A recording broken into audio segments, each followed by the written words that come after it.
Welcome back, fellow collectors. In today's video, we're going to be taking a look at the Motorart Volvo P6820C tracked paver in 1:50 scale.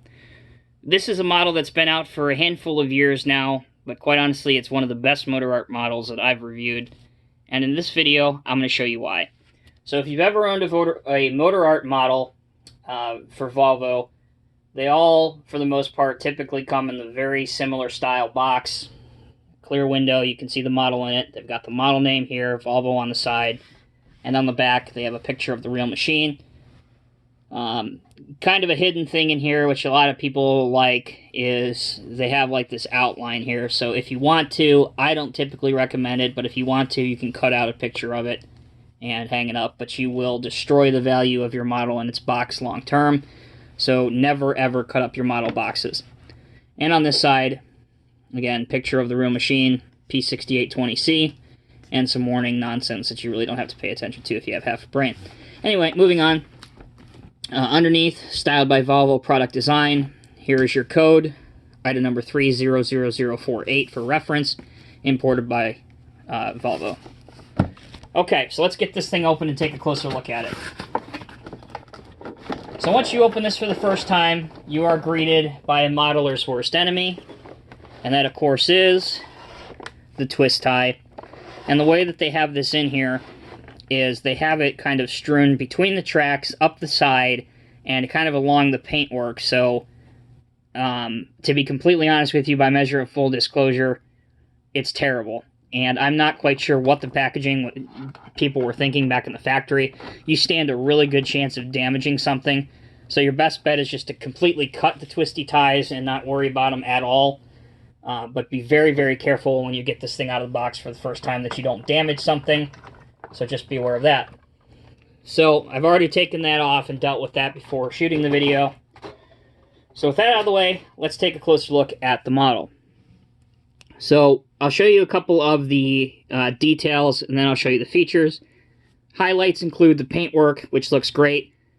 One of the things that some of the Motorart Volvo models suffer from is the transition between the yellow on the plastic components and the yellow on the diecast model components.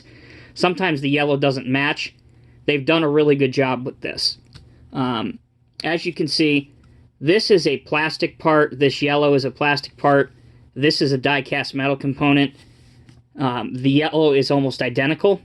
You can't really tell that it's an off color at all. So they've done a great job there. On previous models, you'd tell right away and it would instantly detract from the look of it. So that looks good. Your tracks are individually linked, and on a surface with some friction, they roll really, really well. Your auger screw here, which would disperse the asphalt material, it actually moves. So that's great. Your belt here, which would carry the material from the hopper, obviously back here, and transfer it. That's rubber, and that also does move. So that's an awesome feature there.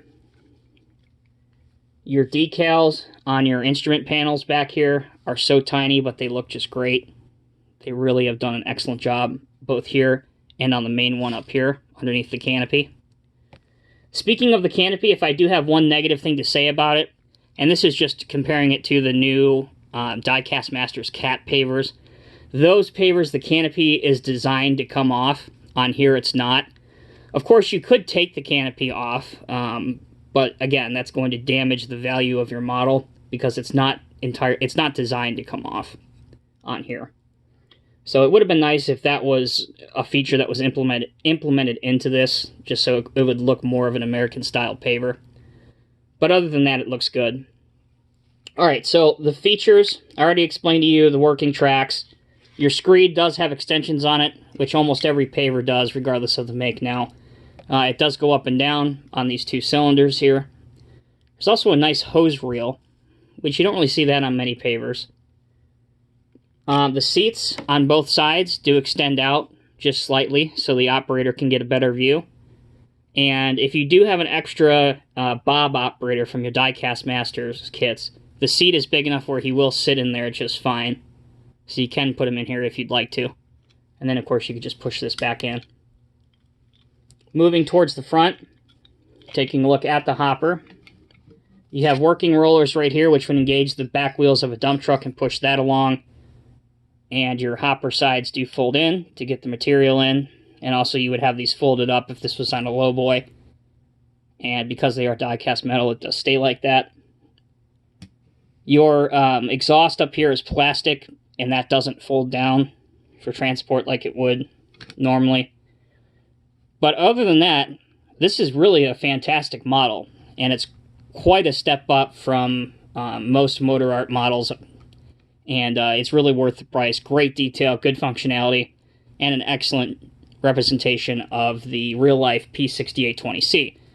So, another great advantage of any paving model is the ability to quickly set up a nice little display, whether it be on the shelf, behind glass, or even on your desk at work. So very quickly here, we'll just set up a quick paving train to kind of show you the advantages of doing that. So there's the paver. Here's a dump truck. And here's a roller. And there you go. You have a little mini paving diorama that you can assemble very quickly and also disassemble and take with you almost anywhere. And it looks kind of cool. So, there you go, guys. There is a quick review of the Motorart Volvo in 1:50 scale P6820C paver. It's a very good model. Is it of the quality of NZG Volvo pavers? No, but it's right up there with the new Cat ones in terms of build quality and detail. If you don't have a Volvo paver in your collection and you collect paving equipment, I definitely would recommend adding one of these to your collection. They're very affordably priced, and it's certainly very nice. So as always, guys, thank you very much for watching. Take care. We'll see you in the next video.